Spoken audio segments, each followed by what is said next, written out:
Hello students, welcome in our channel NRP NEET. तो बच्चों, आपको हमारे लेक्चर्स पसंद आ रहे हैं, आपको क्लासेस अच्छी लग रही हैं, ठीक है, और क्लासेस अच्छी लग रही हैं, आप वीडियोस देख रहे हैं, तो फटाफट से चैनल को लाइक, शेयर और सब्सक्राइब कर दीजिए। बेल आइकन दबा करके ऑल पे क्लिक कर दीजिए और बिना टाइम वेस्ट करे आगे चलते हैं। अगला टॉपिक है हमारा माइक्रोस्पोरोजेनेसिस। देखो बेटा, माइक्रोस्पोरोजेनेसिस क्या होती है? माइक्रोस्पोरोजेनेसिस होती है process of formation of microspore. Microsporogenesis किसको बोलते हैं? Process of formation of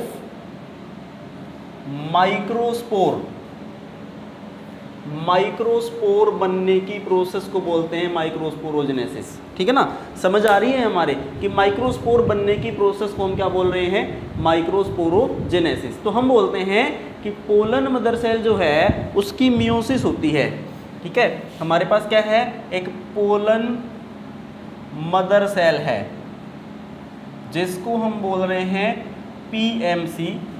it undergoes meiosis and it will form 4 microspores।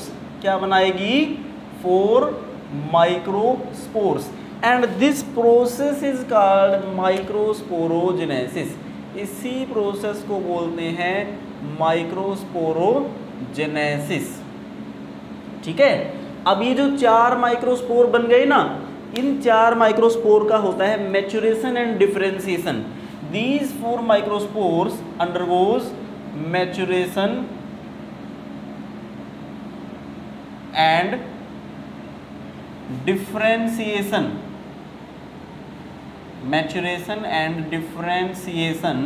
and they will form, these 4 microspores undergoes maturation and differentiation and they will form 4 pollen grains। they will form 4 pollen grains। क्या बनाएंगे? ये pollen grains बनाएंगे। ठीक है, और हम बोलते हैं कि thousands of pollen grains are produced in each microsporangium. Microsporangium का स्ट्रक्चर पढ़ा था हमने लास्ट वीडियो में, तो हम बोलते हैं कि thousands of pollen grains are produced in each microsporangium. जिसको माइक्रोस्पोरेंजियम के बारे में नहीं पता है वो प्लीज पिछली वीडियो जरूर देखें, जिसमें हमने माइक्रोस्पोरेंजियम के स्ट्रक्चर के बारे में बहुत डिटेल से पढ़ा है। ठीक है, तो थाउजेंड्स ऑफ पोलन ग्रेन्स जो हैं होते हैं किस में होते हैं? एक माइक्रोस्पोरेंजियम में होते हैं। ठीक है, अब देखिए, arrangement of 4 pollen grains is called pollen tetrad. Arrangement of 4 pollen grains, 4 pollen grains जो होते हैं वो अरेंज्ड होते हैं, उसको क्या बोलते हैं? Is called pollen tetrad. 4 pollen grain के अरेंजमेंट को, 4 पोलन ग्रेन्स के अरेंजमेंट को क्या बोल रहे हैं हम बोल रहे हैं उसको पोलन टेट्राड। ठीक है, तो पोलन टेट्राड जो होते हैं वो डिफरेंट टाइप के हो सकते हैं। देखिए, सबसे पहले मैं बोलता हूं कि एक पहला अरेंजमेंट जो है, first type of arrangement of 4 pollen grains is tetrahedral. कैसा अरेंजमेंट है? Tetrahedral arrangement of pollen grains. ये 2D में जब हम देखेंगे तो 3 ही दिखाई देते हैं, अदरवाइज ये 4 होते हैं। ठीक है, second type of arrangement of 4 pollen grains is isobilateral. Second type of arrangement is isobilateral. So this is the second type of arrangement of 4 pollen grains and this type of arrangement is called isobilateral arrangement। इसको हम क्या बोलते हैं? isobilateral arrangement। ठीक है ना? Third type का जो अरेंजमेंट होता है that is डेक्यूसेट arrangement. Third type का जो अरेंजमेंट होता है उसको हम क्या बोलते हैं? डेक्यूसेट। सो this is the third type of arrangement of pollen grains. This is called डेक्यूसेट arrangement of pollen grains. इसको हम क्या बोलते हैं? डेक्यूसेट अरेंजमेंट ऑफ पोलन ग्रेन्स। उसके बाद में एक होता है टी शेप्ड अरेंजमेंट। क्या होता है भाई? T shaped arrangement. तो T shaped arrangement, this is the fourth type of arrangement, this is called T-shaped arrangement of pollen grains. This is called T-shaped arrangement of pollen grains. ठीक है ना। और फिर एक होता है लीनियर अरेंजमेंट। तो लीनियर अरेंजमेंट में इस तरह से 4 पोलन ग्रेन्स अरेंज्ड होते हैं एक दूसरे के ऊपर। सो this is called linear arrangement of 4 pollen grains. ठीक है, this is linear tetrad, this is called linear tetrad. तो हमने कहा कि arrangement of 4 pollen grains, arrangement of 4 pollen grains, 4 pollen grains arranged होते हैं, this is called pollen tetrad. इसको हम क्या बोल रहे हैं? पोलन टेट्राड बोल रहे हैं। क्या बोल रहे हैं भाई? पोलन टेट्राड बोल रहे हैं। ठीक है, तो पोलन टेट्राड जो होते हैं वो डिफरेंट टाइप के अरेंजमेंट हो सकते हैं पोलन ग्रेन्स के, जैसे टेट्राहेड्रल अरेंजमेंट हो सकता है, आइसोबाइलेटरल अरेंजमेंट हो सकता है, डेक्यूसेट अरेंजमेंट हो सकता है, टी शेप्ड अरेंजमेंट हो सकता है और लीनियर अरेंजमेंट हो सकता है। So these are called pollen tetrads. इनको हम क्या बोलते हैं? Pollen tetrads. आगे देखते हैं कि जैसे जैसे एंथर मैच्योर होता है, जैसे जैसे एंथर मैच्योर होता है वो डिहाइड्रेट होता है। As the anther matures and dehydrate, so wall of microspore mother cell degenerates. क्या होती है? एमएमसी जो है उसकी वॉल डीजनरेट हो जाती है।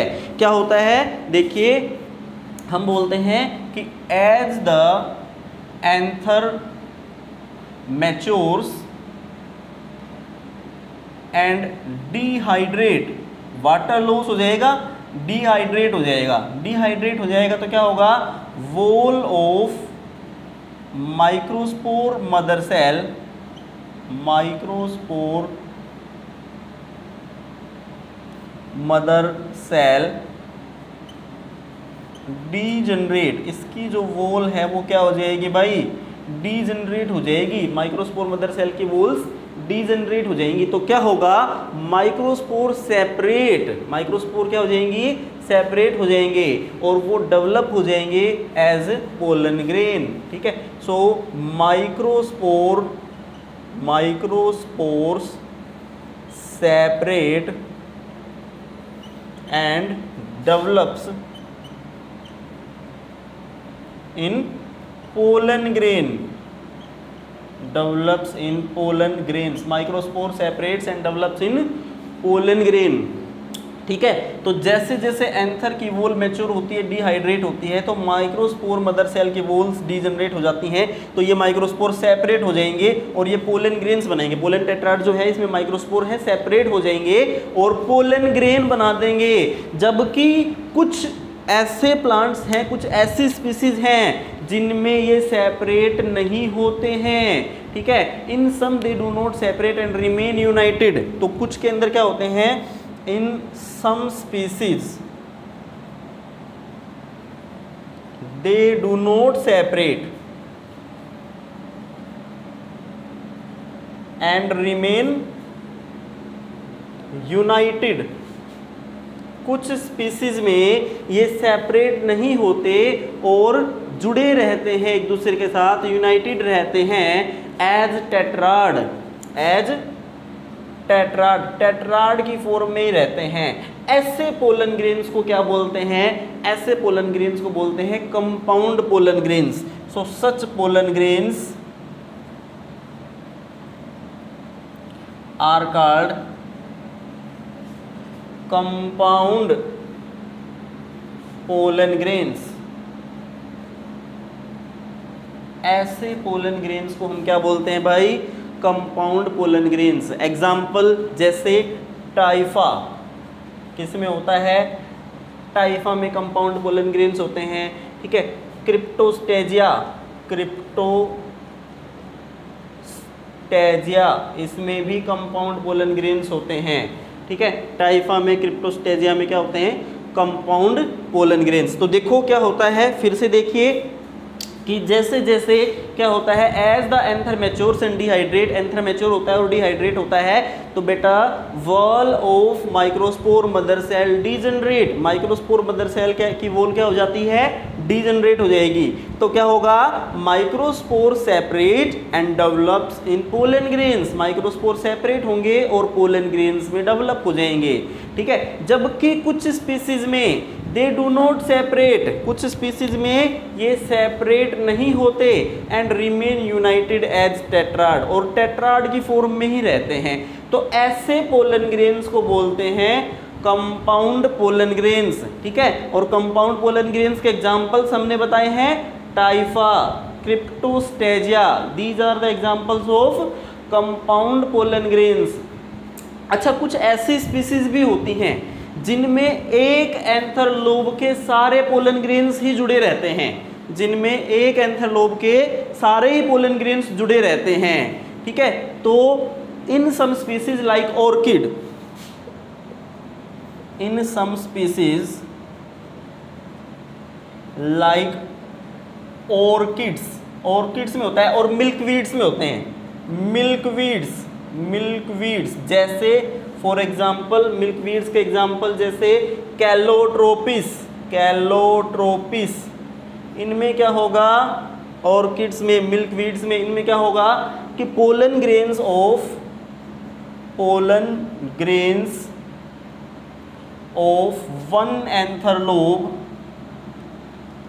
Of one anther lobe are united, pollen grains एक एंथर लोब के यूनाइटेड रहते हैं। ठीक है, तो इस यूनाइटेड पोलन ग्रेन्स को हम बोलते हैं, क्या बोलेंगे इनको, हम इनको बोलेंगे pollinium. So these are called, मैं यहां लिख रहा हूं पोलिनियम, क्या बोलेंगे, पोलिनियम। पोलिनियम जो है ये क्या है, पोलिनियम के बारे में हमने बात करी है कि pollen grains of one anther lobe are united. Pollinium क्या है, pollen grains of one anther lobe are united. If pollen grains of one anther lobe are united, then it is called polonium. इसको क्या बोलेंगे, polonium. और polonium किस में होते हैं, ऑर्किड्स में होते हैं और मिल्कवीड्स में होते हैं। किस में होंगे भाई, ऑर्किड्स में और मिल्कवीड में होंगे। ठीक है, एक फिनोमिना होती है पोलिस्पोरी, एक फिनोमिना होती है, मैं यहीं लिख देता हूँ, चलिए मिटा देते हैं। तो पोलिस्पोरी क्या होती है, जैसे कैस्क्यूटा होता है ना हमारा, कैस्क्यूटा में क्या होता है कि पोलन टेट्राड में 4 से ज़्यादा पोलन ग्रेन होंगे। ठीक है, सो पोलन टेट्राड, यदि पोलन टेट्राड जो है it contains more than 4 pollen grains, यदि पोलन टेट्राड में 4 से ज्यादा पोलन ग्रेन्स हो तो उसको बोलेंगे पोलिस्पोरी। क्या बोलेंगे, पोलिस्पोरी। एग्जाम्पल जैसे कैस्क्यूटा, कैस्क्यूटा इसके पोलन टेट्राड में, इसके पोलन टेट्राड में कितने होते हैं, कंटेन्स 11 पोलन ग्रेन्स। कितने पोलन ग्रेन्स होते हैं भाई, 11 पोलन ग्रेन्स होते हैं कैस्क्यूटा के पोलन ग्रेन में, तो इसे बोलेंगे पोलिस्पोरी। ठीक है, क्या बोलेंगे, पोलिस्पोरी। क्लियर है, ठीक है। So this is about microsporogenesis and about pollen tetrad. ये सारी चीजें थी माइक्रोस्पोरोजेनेसिस के बारे में और पोलन टेट्राड के बारे में। ठीक है, आगे डिस्कस करते हैं अगला topic, that is structure of pollen grain. So next topic let we discuss about structure of pollen grain. ठीक है,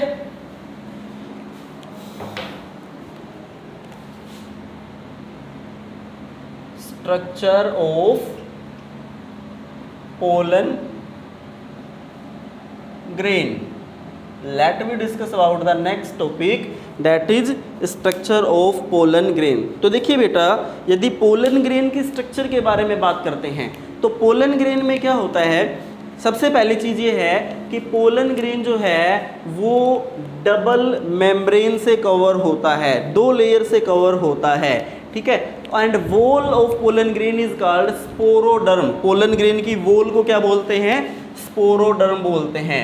wall of pollen grain is called, क्या बोलेंगे बेटा, sporoderm. Wall of pollen grain is called sporoderm and sporoderm has 2 layers, 2 layers होंगे भाई। स्पोरोडर्म के पास कितने layer होंगे? 2 लेयर होंगे, एक बाहर की एक अंदर की। तो एक आउटर और एक इनर, एक आउटर और एक इनर। आउटर को बोल देंगे एक्साइन, आउटर को क्या बोल देंगे भाई? एक्साइन, आउटर को बोल देंगे एक्साइन और इनर को बोल देंगे इंटाइन। ठीक है, तो पोलन ग्रेन की वॉल को बोलेंगे स्पोरोडर्म। स्पोरोडर्म के पास 2 लेयर होंगी, एक आउटर और एक इनर, एक बाहर वाली और एक अंदर वाली। बाहर वाली को बोलेंगे एक्साइन, अंदर वाली को बोलेंगे इंटाइन। ठीक है ना। अब इंटाइन जो है ना, इसके बारे में बात कर लेते हैं। तो इंटाइन जो है ये पैक्टोसेल्यूलोजिक होती है नेचर में, इतनी बात करनी है बस। It is pectocellulosic in nature. कैसी होती है? पैक्टोसेल्यूलोजिक होती है नेचर में। इंटाइन कैसी होती है? पैक्टोसेल्यूलोजिक होती है। बात करते हैं, अब आती है मेन बात एक्साइन की। मेन बात किसकी आ जाती है भाई? एक्साइन की। तो एक्साइन जो है ना, एक्साइन ये वाली लेयर, बाहर वाली layer, it is made up of highly resistant fatty substance. It is made up of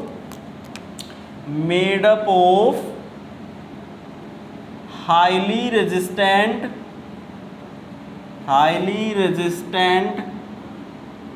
fatty substance, highly resistant fatty substance called, क्या बोलेंगे इस सब्सटेंस को? स्पोरोपोलेनिन। क्या बोलेंगे बेटा? Sporopollenin. The substance is called sporopollenin. और स्पोरोपोलेनिन इतना hard है कि इसको कोई एंजाइम डाइजेस्ट नहीं कर सकता। No enzyme can digest it. ऐसा कोई एंजाइम नहीं है इस दुनिया में जो इसको डाइजेस्ट कर पाए, स्पोरोपोलेनिन को डाइजेस्ट कर पाए। तो sporopollenin is not digested by any enzyme. किसी एंजाइम के द्वारा डाइजेस्ट नहीं किया जा सकता है sporopollenin. And it is not affected, it is not affected by temperature. इसके ऊपर टेम्परेचर का इफेक्ट नहीं होता है। ठीक है ना।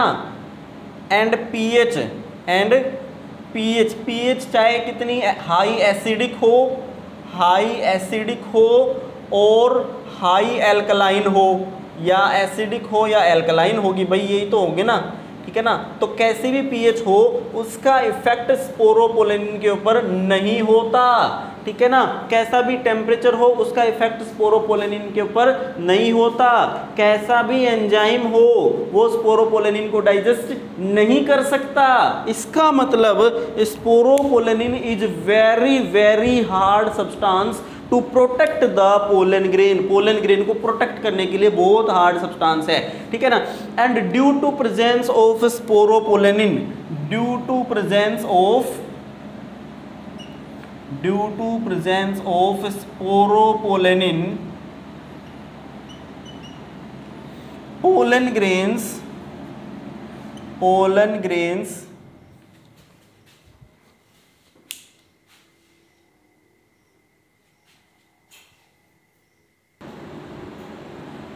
So due to presence of sporopollenin, the pollen grains क्या होते हैं?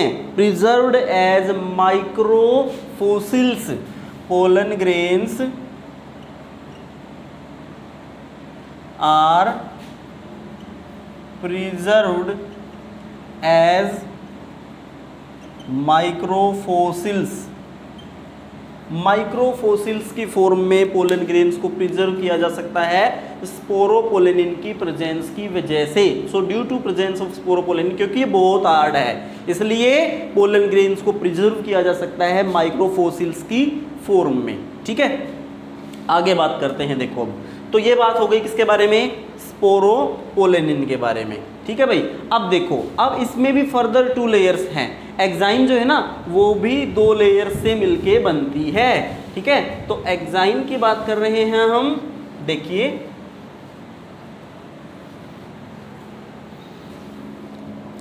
Exine, it is made up of 2 layers. ये भी 2 लेयर से मिलके बनती है। कौन कौन सी 2 लेयर होती है भाई? देखो, फर्स्ट होती है इंटाइन, फर्स्ट होती है इंटेक्साइन, इंटेक्साइन बोलते हैं, या इनर लेयर होती है इंटेक्साइन होती है, और आउटर लेयर होती है क्या? एक्टेक्साइन। एक होती है इनर, एक होती है आउटर। इनर को बोलते हैं एंडेक्साइन, ठीक है, इनर इसको बोलेंगे एंडेक्साइन, और एक होती है आउटर, इसको बोलेंगे एक्टेक्साइन।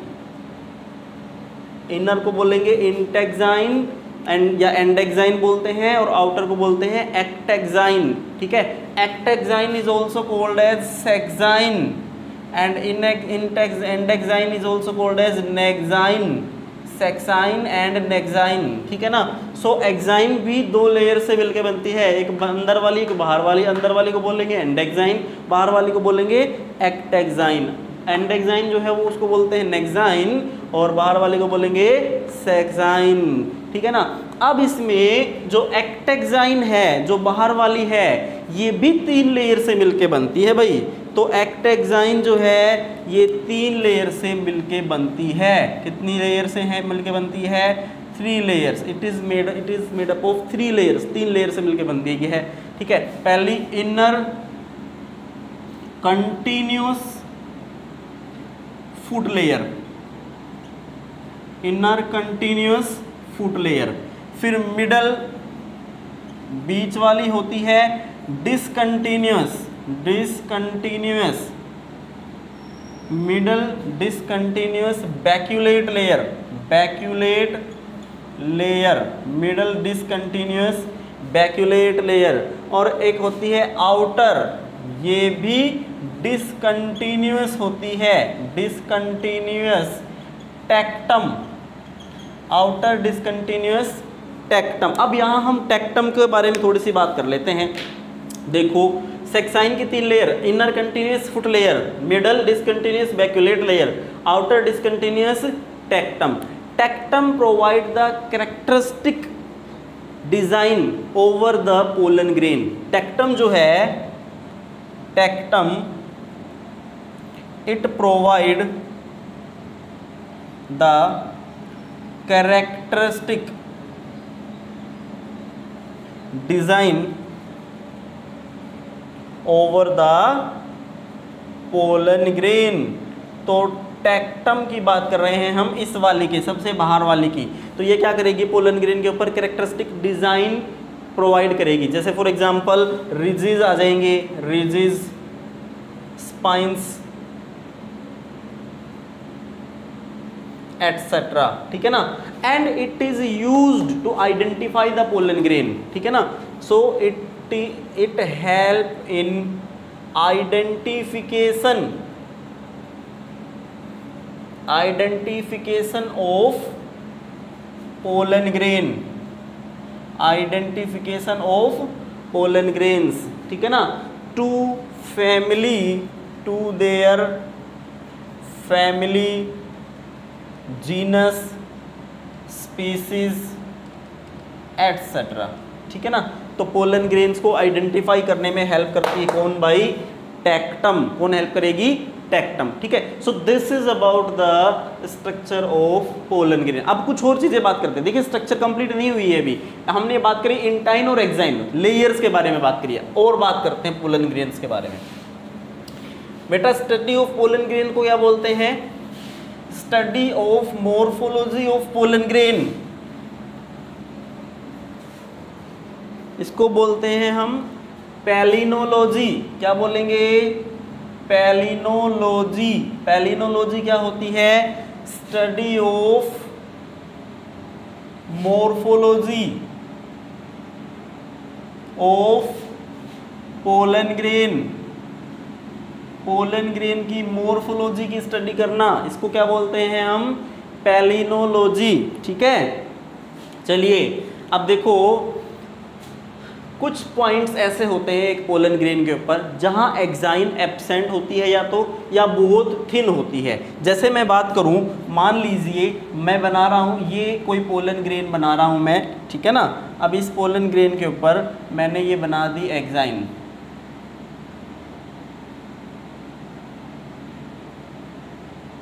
तो this is the point where exine is absent. ये ब्लैक एक्साइन है, एक्साइन जो है बहुत थिन है, या तो एब्सेंट हो गया थिन होगी। दिस इज कॉल्ड जर्म पोर। इसको क्या बोलेंगे हम? जर्म पोर बोलेंगे, ठीक है ना। तो at certain points the exine is either thin और एब्सेंट। एक्साइन या तो थिन होगी या एब्सेंट होगी, ठीक है ना। So these area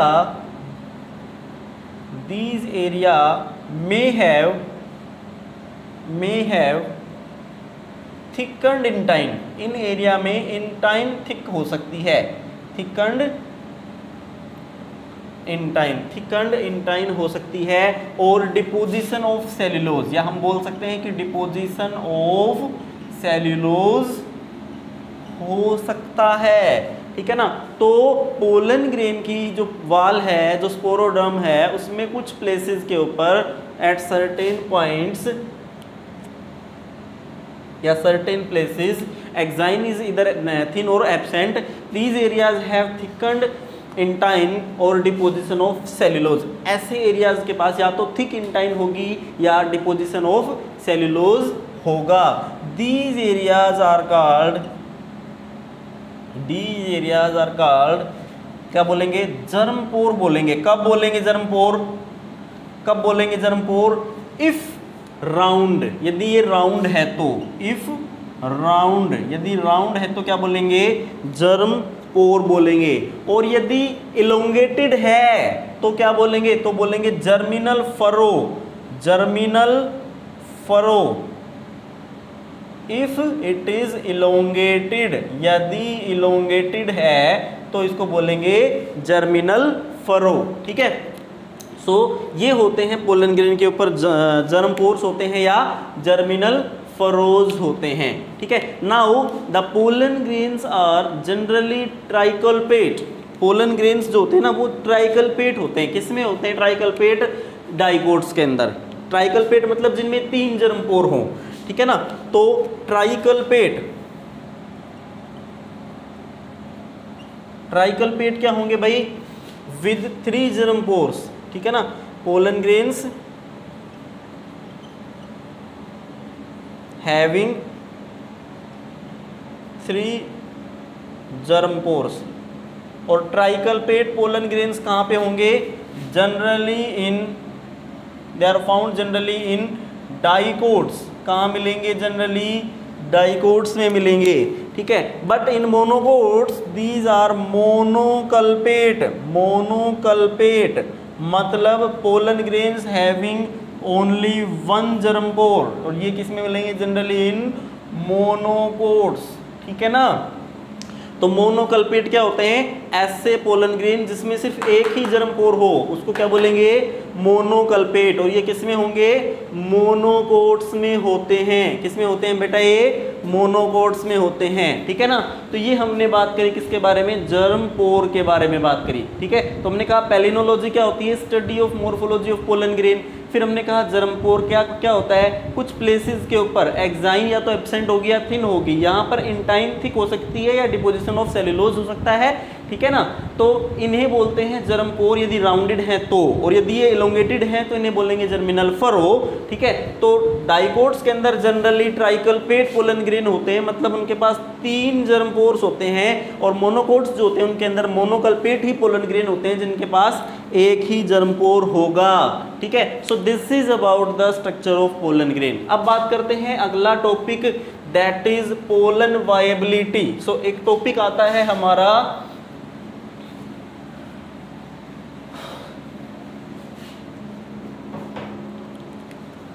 pollen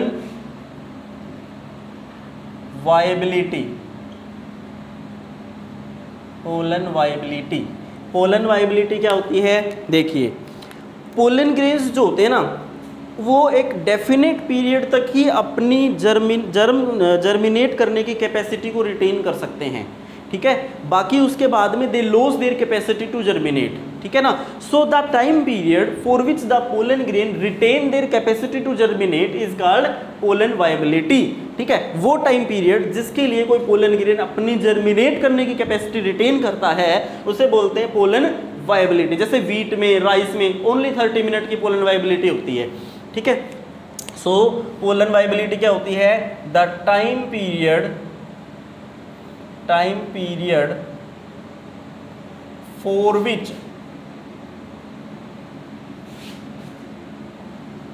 pollen grains retain their capacity या their ability to germinate is called pollen viability. इसको क्या बोलेंगे भाई, पोलन वायबिलिटी बोलते हैं, ठीक है ना। It is 30 minutes, pollen viability कितनी होती है, 30 मिनट्स, किसमें, इन राइस एंड वीट और राइस में सिर्फ 30 मिनट तक ही पोलन ग्रेन अपनी जर्मिनेट करने की कैपेसिटी को रिटेन कर सकता है। So it is pollen viability is 30 minutes, pollen viability is 30 minutes in rice and wheat, ठीक है। कुछ सोलेनेसी, लेग्यूमिनेसी ऐसी फैमिलीज हैं जिनके मेंबर्स के पास पोलन वायबिलिटी जो है, उनके मेंबर्स की पोलन वायबिलिटी जो है वो कुछ मंथ तक होती है, ठीक है। So it is several months in some members of Solanaceae, Leguminaceae, ठीक है। सोलेनेसी, लेग्यूमिनेसी ऐसी फैमिलीज जो होती हैं उनके कुछ मेंबर की पोलन वायबिलिटी क्या होती है, कुछ मंथ के लिए होती है। सोलेनेसी, लेग्यूमिनेसी, एक होती है रोजेसी फैमिली एंड रोजेसी, ठीक है। इनके कुछ मेंबर्स होते हैं जिनकी पोलन वायबिलिटी कुछ मंथ तक हो सकती है। However pollen viability depend on environmental conditions पे डिपेंड करती है भाई। कंडीशंस जैसे temperature, like temperature and humidity, temperature पे डिपेंड करती है और ह्यूमिडिटी पे भी डिपेंड करती है पोलन वायबिलिटी, ठीक है।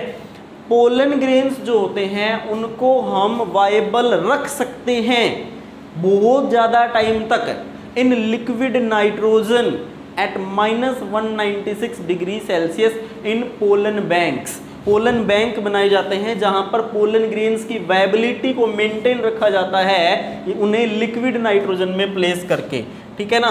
सो पोलन ग्रेन्स में बी स्टोर किया जा सकता है in liquid nitrogen eight -196 degree Celsius, at -196 degree Celsius temperature for years in pollen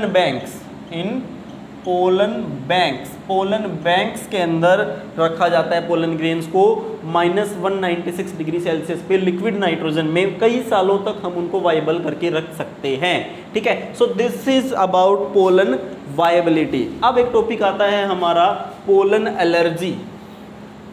आज पोलन ग्रेन के सारे टॉपिक कंप्लीट कर देते हैं हम, तो दो ही टॉपिक बचे हुए पोलन ग्रेन के, एक तो है पोलन एलर्जी और फिर एक छोटा सा टॉपिक आता है हमारा पोलन प्रोडक्ट्स, ठीक है ना। तो दो छोटे छोटे टॉपिक हैं, तो अभी बात कर लेते हैं हम किसके बारे में, पोलन एलर्जी के बारे में। पोलन एलर्जी, बेटा एलर्जी क्या होती है, व्हाट इज एलर्जी? एलर्जी को हम जनरली बोलते हैं हाइपर सेंसिटिविटी, ठीक है। एलर्जी क्या है, hyper sensitivity.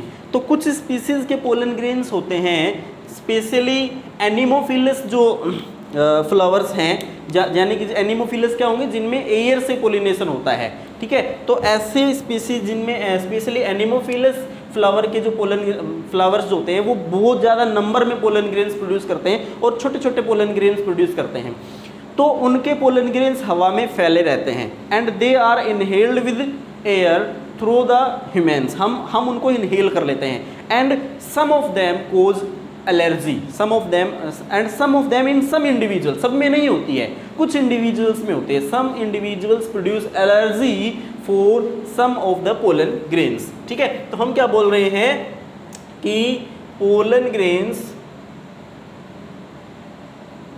Of some species especially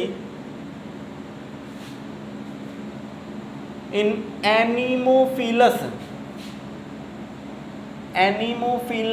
एनीमोफिलस क्या होते हैं, पोलिनेटेड बाई विंड, जिसमें विंड से पोलिनेशन हो, specially anemophilous flowers, pollen grains of some species especially in anemophilous flowers are produced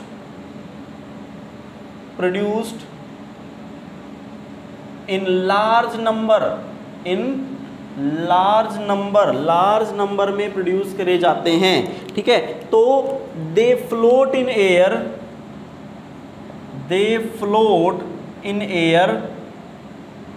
and enter in respiratory tract, ये air में float करते हैं और रेस्पिरेटरी ट्रैक्ट में एंटर कर जाते हैं, ठीक है। तो some of individuals develop allergy to them, some individuals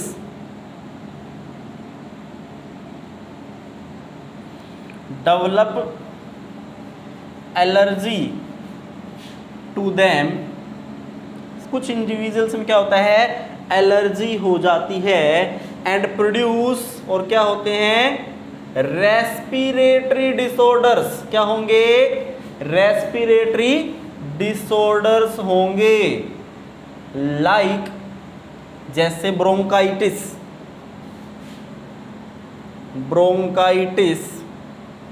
rhinitis,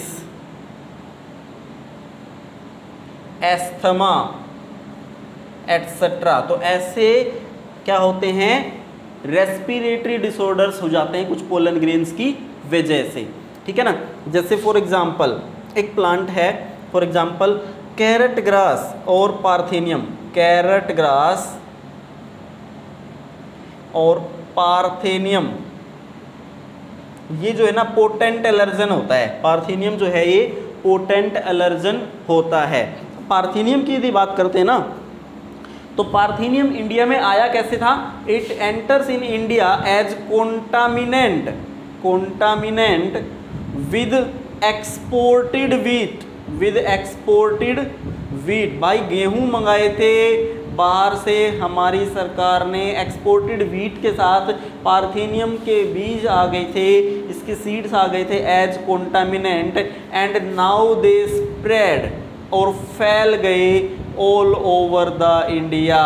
अब ये हमारे पूरे इंडिया में फैल गए हैं, एक वीड है जो पूरे देश में फैल गई है, पार्थेनियम, और ये एक पोटेंट एलर्जन है। इसके अलावा कुछ और स्पीसीज हैं, ठीक है ना, चिनोपोडियम, बथुआ बोलते हैं, चिनोपोडियम, सोरगम,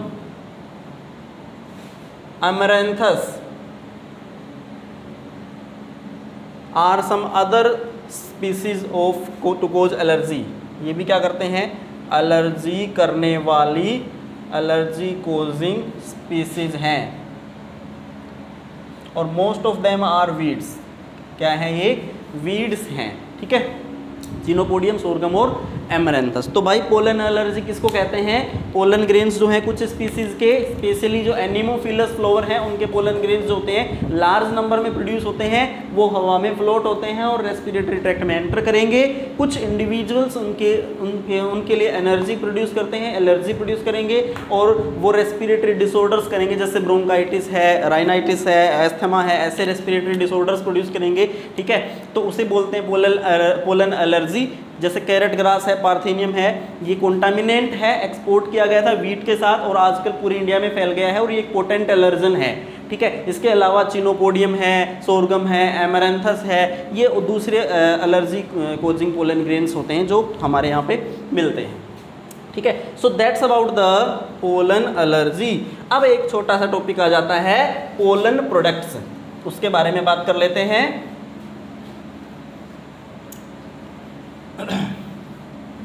सॉरी, सो बेटा अगला टॉपिक है हमारा पोलन प्रोडक्ट्स।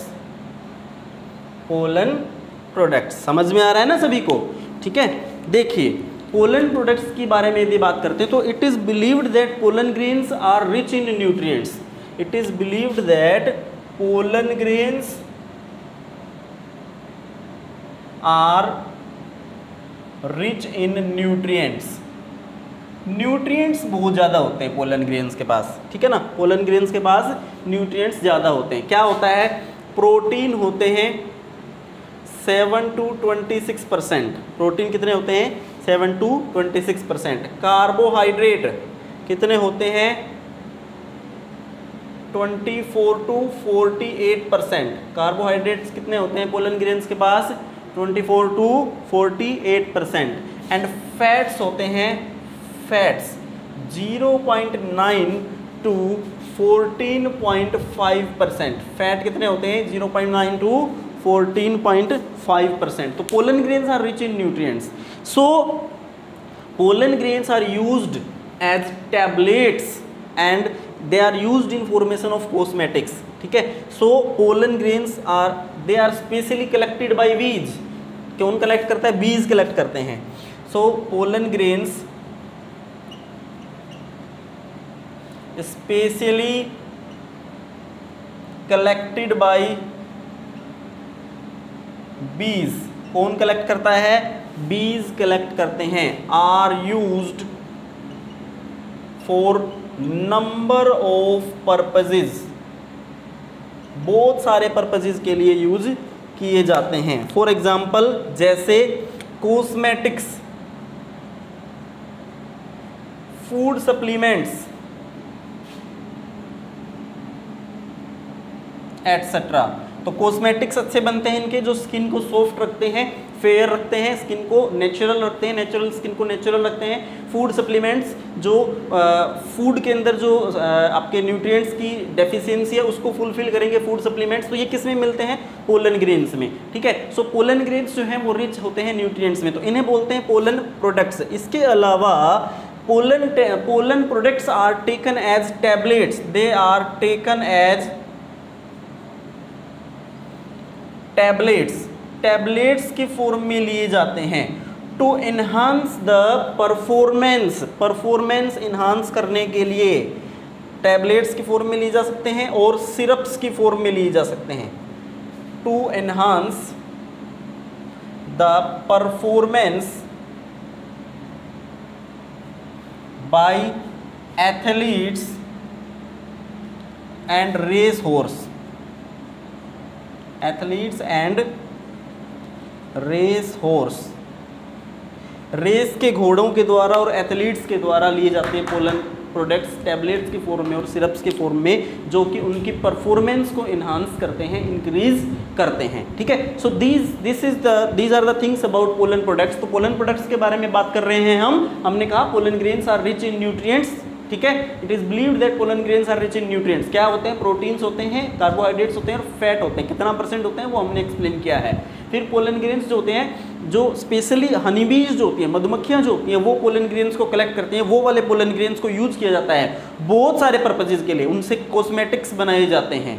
ठीक है, जैसे फेयरनेस क्रीम बनाई जाएंगी। ठीक है, ऐसे कॉस्मेटिक की चीज़ें बनाई जाती हैं, कॉस्मेटिक्स बनाए जाते हैं, फूड सप्लीमेंट्स बनाए जाते हैं। ठीक है, इसके अलावा pollen grain pollen products are taken as tablets और syrups by athletes and race horses to enhance the performance. तो एथलीट्स और रेस हॉर्सेज की परफॉर्मेंस एनहांस करने के लिए भी ये यूज करे जाते हैं। ठीक है, so that's all about the pollen grain.